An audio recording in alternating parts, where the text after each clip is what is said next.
नमस्कार दोस्तों, स्वागत है आप सबका फिर से एक नए वीडियो में। आज हम लोग देखेंगे मैथ से संबंधित कुछ महत्वपूर्ण प्रश्न। आइए देखते हैं पहला प्रश्न। 120 से 90 पाने हेतु जितने प्रतिशत की कमी करनी है वह है। देखिए 120 है, 120 से हमको क्या फाइंड करना है तो 90 फाइंड करना है। तो 90 प्राप्त करने के लिए हमको कितना कम करना पड़ेगा इसको, तो 90 प्राप्त करने के लिए 30 की कमी करनी पड़ेगी। अब पूछ रहा है कि कितना प्रतिशत कम करना पड़ा है, तो हमने 120 पे ही तो 30 कम किया है। तो 120 पे 30 कम किया है तो 120 को नीचे लिख लेंगे और 30 को ऊपर लिखेंगे जो कमी किए हैं, परसेंटेज कमी, और गुणे 100 कर लेंगे। अब देखेंगे ना तो 1 जीरो से 1 जीरो कट जाएगा, 3 चौको 12 होगा और 4 से इसको काटेंगे तो 4 दूनी 8 और 4 पचे 20। यानी कितने प्रतिशत की कमी करनी पड़ी हमको 120 से 90 प्राप्त करने के लिए, तो 25% की कमी करनी पड़ी। ऑप्शन नंबर बी इसका सही है दोस्तों। अगला प्रश्न है, एक लंब शंकु की तिर्यक ऊंचाई 10 मीटर और ऊंचाई 8 मीटर है, उसका वक्र पृष्ठ कितना है। सबसे पहले हम यहाँ पे देखेंगे ना शंकु होता कैसे, तो शंकु ऐसे बना लीजिए, इसी तरह का स्ट्रक्चर जो होगा वो शंकु कहलाएगा। तो ये स्ट्रक्चर जो है आपका शंकु बन गया। अब इसकी तिर्यक ऊंचाई इसको बोलते हैं यल। यल बराबर दिया हुआ है, तिर्यक ऊंचाई 10 मीटर है, तो 10 मीटर लिख लीजिए, ये यल है। और फिर कह रहा है इसकी ऊंचाई यानी कि ये वाली ऊंचाई जो है ना, ये कितना है, तो ये 8 मीटर है, तो लिख लीजिए 8 मीटर। अब यहां से जो है ना, यहाँ पे ये रेडियस बोला जाएगा, ये रेडियस।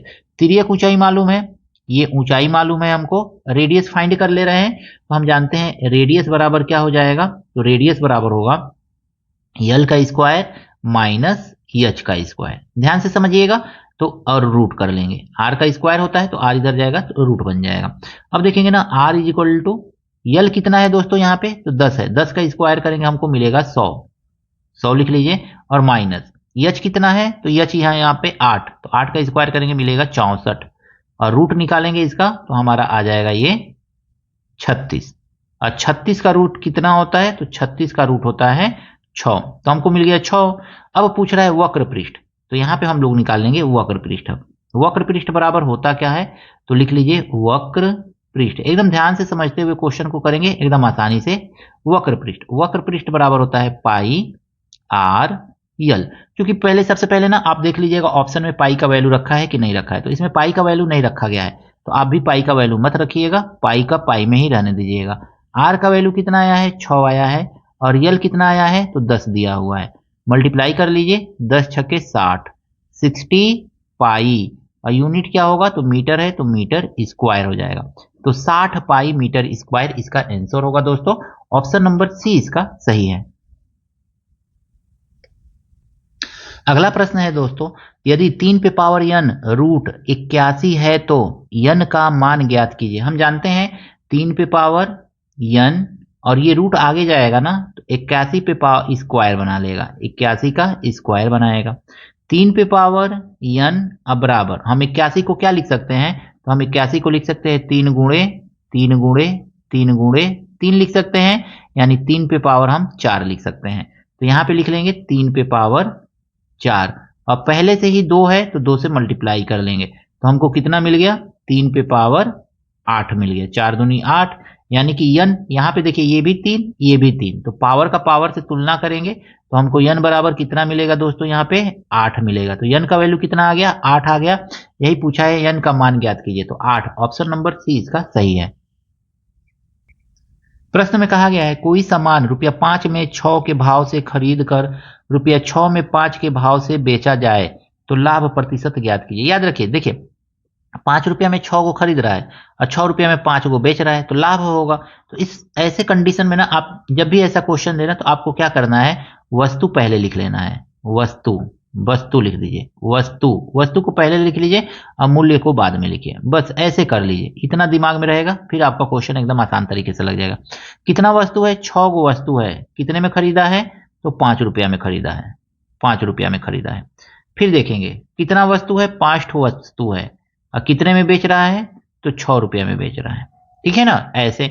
अब इसको ना मल्टीप्लाई कर लीजिए, इसका यहाँ पे मल्टीप्लाई करके लिख लीजिए और इसका इधर मल्टीप्लाई करके लिख लीजिए, बस इतना करना है।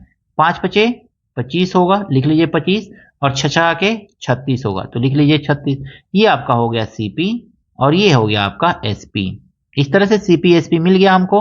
अब हम देखेंगे ना प्रॉफिट परसेंट, प्रॉफिट ही तो हो रहा है, 25 में खरीद करके 36 में बेचेगा, इसका मतलब प्रॉफिट हो रहा है। तो लिखेंगे प्रॉफिट परसेंट। तो profit percent is equal to होता है प्रॉफिट अपन सीपी इंटू 100, यही तो होता है ना। अब देखेंगे, इसको घेर दीजिए, थोड़ा सुंदर लगेगा। तो प्रॉफिट परसेंट हमको देखना है, तो profit percent is equal to कितना हो जाएगा, प्रॉफिट कितने का हो रहा है, तो यहाँ पे देखेंगे तो 11 रुपए का हो रहा है। सीपी कितना है, तो 25 है, और गुणे 100 कर लेंगे। अब इसको काटेंगे तो 25 चौको 100 हो जाएगा, और 11 चौको 44, यानी 44% का क्या हो रहा है, फायदा हो रहा है। Option number B. अगला प्रश्न है दोस्तों, वह न्यूनतम संख्या जिसे 2, 8, 8, 7 के साथ जोड़ने पर योगफल पूर्ण वर्ग बन जाए। देखिए इस ऐसा क्वेश्चन, देखिए ऐसा प्रश्न देना तो आपको क्या करना है, 2, 8, 8, 7 जोड़ना और घटाना वाला जब भी दे तो आपको क्या करना है, आपको भाग विधि से इसका स्क्वायर रूट निकालना है। ये देखेंगे 5 पचे 25, पहली बार में जाएगा 5 पचे 25, तो 25 हो गया ये। अब इसको सॉल्व कीजिए तो 5 और 5 10 लिख लीजिए यहाँ पे, और इसको माइनस कीजिए तो ये आ जाएगा 3, 8, 7। 10 से भाग अगर मैं इसको देखेंगे, एक अंक छुपा लेंगे तो एक अंक छुपाएंगे, 10 तिहाई 30 तीन ही बार में जा रहा है, तो 3 लिख लीजिए यहाँ पे, 3 यहाँ पे लिख लीजिए, 3 तरीके 9, यानी कि 3 तरीके ये हो जाएगा 9 और 3, और ये 3 एकन्ने 3, ये सॉरी 0 होगा, ठीक है ना। तो 309 आ गया, यानी कि हमको 4 बार ले जाना पड़ेगा ना, तो 4 बार ले जाएंगे।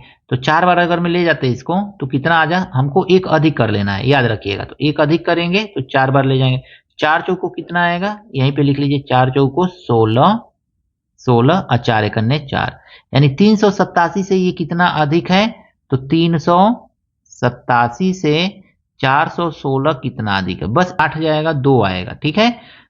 16 में से 7 गया 9 और 10 में से 8 गया 2 कैंसिल, तो 29, यानी कितना जोड़ना पड़ेगा, तो 29 जोड़ना पड़ेगा, यानी 29 इसमें जोड़ दिए रहते तो ये 416 यहाँ पे बचता, 416 आ जाता 4 बार में, पूरा पूरा ये पूर्ण वर्ग बन जाता। तो 29 जोड़ने पर यह संख्या जो होगा पूर्ण वर्ग बनेगा, ऑप्शन नंबर बी। इस प्रश्न में कहा गया है ना, कितने समय में कोई धन 3% वार्षिक ब्याज की दर से दोगुना हो जाएगा।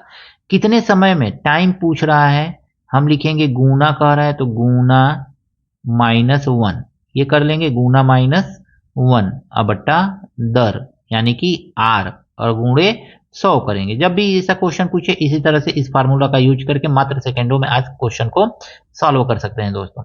हमसे समय पूछा है टी, गुना है कितना, 2 गुना, तो 2 में से 1 घटाएंगे 1 ही तो आएगा, कितना प्रतिशत है, तो 3%, और गुणे लिख देंगे 100।